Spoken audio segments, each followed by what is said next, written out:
अस्सलाम वालेकुम नाजरीन, मैं हूं रेहान नसीर और आप देख रहे हैं हमारा यूट्यूब चैनल हकीकत जानो।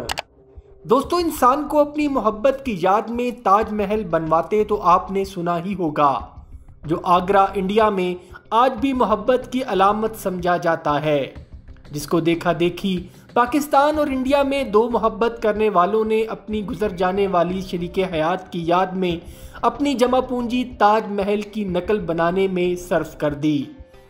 लेकिन दोस्तों, भले शाहजहां के ताजमहल और उनके ताजमहल में ज़मीन आसमान का फ़र्क है, लेकिन मोहब्बत की शिद्दत में शायद कोई फ़र्क नहीं। दोस्तों, ताजमहल तो मोहब्बत की याद में आपने बनते देखे, लेकिन कभी सुना है कि किसी शख्स ने अपनी मोहब्बत की याद में पहाड़ ही तोड़ डाला हो? सुनने में तो शायद ये एक नाकाबिले यकीन और मज़हिका खेज बात लगती है, लेकिन ये एक हकीकत है। दोस्तों, इस शख्स ने अपनी बीवी की मोहब्बत में बगैर किसी की मदद लिए खुद अकेले ही 360 फुट लंबे, 30 फुट चौड़े और 25 फुट ऊंचे पहाड़ को तोड़कर रास्ता बना डाला। दोस्तों, इस शख्स को पहाड़ तोड़ने की ज़रूरत क्यों पेश आई और उसको पहाड़ तोड़ने में कितने साल लग गए और इस पहाड़ तोड़ने के पीछे इस शख्स की प्रेम कहानी क्या थी, ये सब हम बताएंगे आज की इस वीडियो में। लेकिन इससे पहले अगर आपने हमारे चैनल हकीकत जानो को सब्सक्राइब नहीं किया तो बराह करम सब्सक्राइब ज़रूर कर लीजिएगा और साथ ही साथ बेल के निशान को भी दबा दीजिए, ताकि ऐसी ही हकीकत से भरी वीडियोस का नोटिफिकेशन आपको मिलता रहे। दोस्तों, दशरथ मांझी वो शख्स है जिसने अकेले अपने दम पर एक हथौड़े और छेने की मदद से 25 फुट ऊंचे और 30 फुट चौड़े पहाड़ को रेजा रेजा करके रास्ता बनाया, जो अपने आप में जज्बे और जनूनियत की एक मिसाल है। माउंटेन मैन कहलाए जाने वाले दशरथ मांझी 1934 में बिहार के ज़िला गया में एक इंतहाई गरीब गांव गहलौर में पैदा हुए। दशरथ मांझी के गांव में ना तो कोई दुकान थी, ना बिजली और ना ही कोई स्कूल, और पानी हासिल करने के लिए गांव के लोगों को 3 किलोमीटर तक पैदल चलना पड़ता था। दशरथ मांझी के गांव के लोगों को अपनी हर छोटी से छोटी ज़रूरत के लिए अपने गांव और कस्बे के बीच में एक 25 फुट ऊंचे और 30 फुट चौड़े पहाड़ को अबूर करना पड़ता था, और अगर कोई शख्स पहाड़ ना चढ़ना चाहे तो उसको आने जाने में तकरीबन 70 किलोमीटर का सफ़र करना पड़ता था। लिहाजा मजबूरन लोग इस पहाड़ को अबूर करके ही कस्बे में अपनी ज़रूरत की चीज़ हासिल करने जाते थे। दशरथ मांझी छोटी उम्र में ही घर से भाग गए और एक कोयले की कान में काम करने लगे, और फिर 8 साल के बाद वापस अपने गाँव आए। उनके पिता ने बचपन में ही उनकी शादी फागुनी नाम की लड़की से कर डाली थी, और जब गांव से दशरथ वापस आए तो उन्होंने फागुनी से शादी कर ली, जिसको वो प्यार से फुगनिया बुलाते थे। दशरथ और फागुनी में बहुत प्यार था और शदीद गरीबी के बावजूद वो दोनों बहुत खुश थे। एक दिन लकड़ी काटते दशरथ के लिए फागुनी रोटी लेकर पहाड़ को अबूर कर रही थी कि अचानक उसका पांव फिसला और वो पहाड़ से गिरकर शदीद जख्मी हो गई। गांव में किसी डॉक्टर के ना होने और पहाड़ के पार उसको अस्पताल पहुंचाने का इंतजाम ना होने की वजह से कुछ घंटों बाद फागुनी जख्मों की ताब ना लाते हुए मर गई। दशरथ का मानना था कि अगर उसकी बीवी को फौरन अस्पताल ले जाया जाता तो हो सकता है कि वो शायद बच जाती, लेकिन गांव और अस्पताल में हायल इस पहाड़ की वजह से ही उसकी बीवी फागुनी इस दुनिया से चली गई। अपनी मोहब्बत को खोने के गम ने दशरथ पर बहुत गहरा असर डाला, और कुछ दिन के बाद दशरथ मांझी ने एक ऐसा फैसला लिया जिसने उसकी आने वाली जिंदगी बिल्कुल बदल कर रख दी।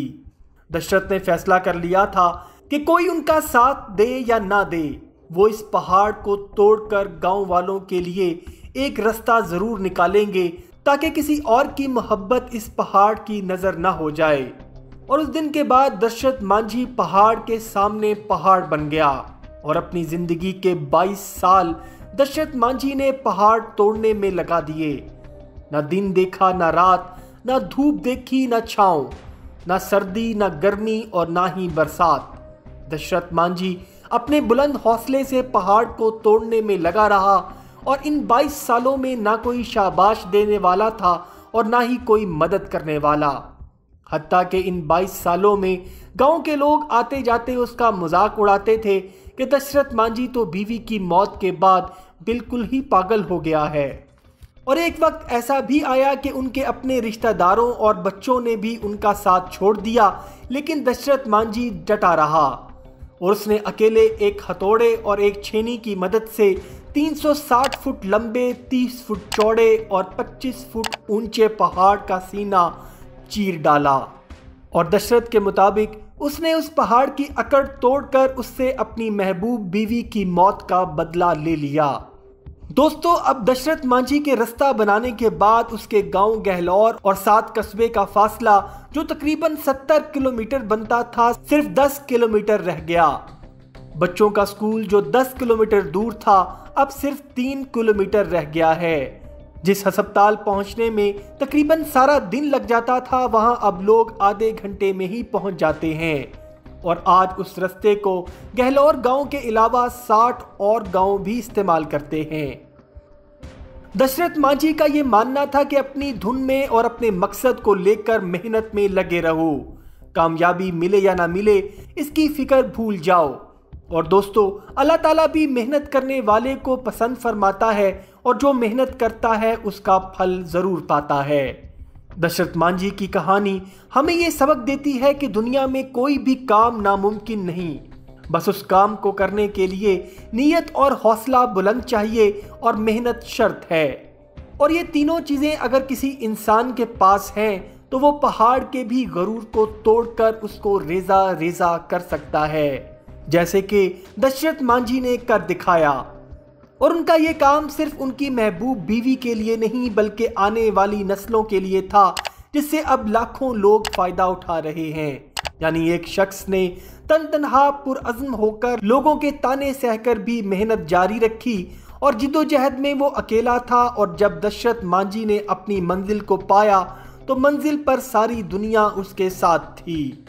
तो भाइयों, जो तपते सहरा में पानी की पहली बूंद बनने की कोशिश करता है, अल्लाह ताला उसकी मेहनत को देखते हुए सहरा में भी पानी के दरिया बहा देता है।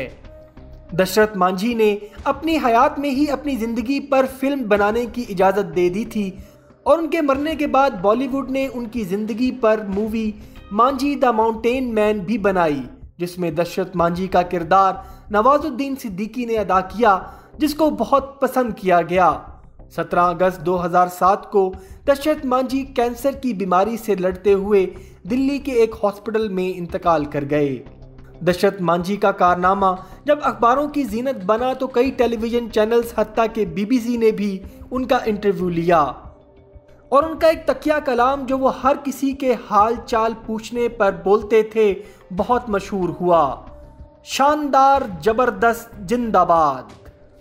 उम्मीद करता हूं दोस्तों आज की वीडियो आपको पसंद आई होगी। अगर वीडियो पसंद आई है तो वीडियो को लाइक, शेयर और कमेंट सेक्शन में अपनी राय का इजहार ज़रूर कर दीजिएगा और जाते जाते चैनल को सब्सक्राइब करके हमारी हौसला अफजाई भी कर दीजिए। अपना और अपने घर वालों का बहुत सा ख्याल रखिएगा। अल्लाह हाफिज़।